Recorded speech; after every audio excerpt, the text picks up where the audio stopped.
உன் தலை வெட்டப்பட்டாலும் பரவாயில்ல, ஒரு அர்ப்பணிப்பு இருக்கணும் ஆண்டவருக்காக. உபவாசத்துல ஒரு அர்ப்பணிப்பு, ஜெபத்துல ஒரு அர்ப்பணிப்பு, கர்த்தருக்கு கொடுக்கறது அர்ப்பணிப்பு. வாங்கி வாங்கி பாக்கெட்ல வச்சுக்கிட்டே வந்து எல்லாம் வாங்கி பாக்கெட்ல வச்சுட்டே லாந்து உன்ன ஜெபம் மாத்திரம், ஆண்டவரே அந்த காரியங்களை சந்திங்க, இந்த காரியங்களை சந்திங்க. ஏன் சொத்தை வித்து ஊழியம் பண்ணா ஆண்டவர் சொல்லலையா? ஒரு ஐஸ்வர்யமா இருந்த வாலிபனை பார்த்து உனக்கு உண்டானதை விற்று, ஆமா எல்லாத்தையும் வித்துட்டு என்னை பின்பற்றுவான்னு. பூமியில எதையும் சேர்த்து வைக்காதீங்க, பரலோகத்துல சேர்த்து வைங்க. பூமியில சேர்த்து வச்சா எல்லாம் எல்லாம் புழு புழுச்சி நாத்தம் எடுத்து போயிரும். ஒரு அர்ப்பணிப்பு இல்லையா? பிரசங்கம் மாத்திரம் வாய்க்கிளிய பிரசங்கம் பண்ணு, வாய்க்கிளிய.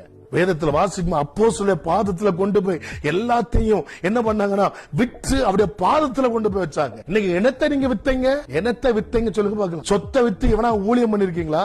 சொத்தை வித்து ஆமா ஆமா சுவிசேஷம் அறிவிச்சிருக்கீங்களா? அப்படி நாமத்து நிமித்தம் எல்லாராலையும் நீங்கள் பகைக்கப்படுவீர்கள், என் அவருடைய நாமத்து நிமித்தம் எல்லாராலையும் நீங்க அடிக்கப்படுவீர்கள், துன்புறுத்தப்படுவீர்கள், துரத்தப்படுவீர்கள்.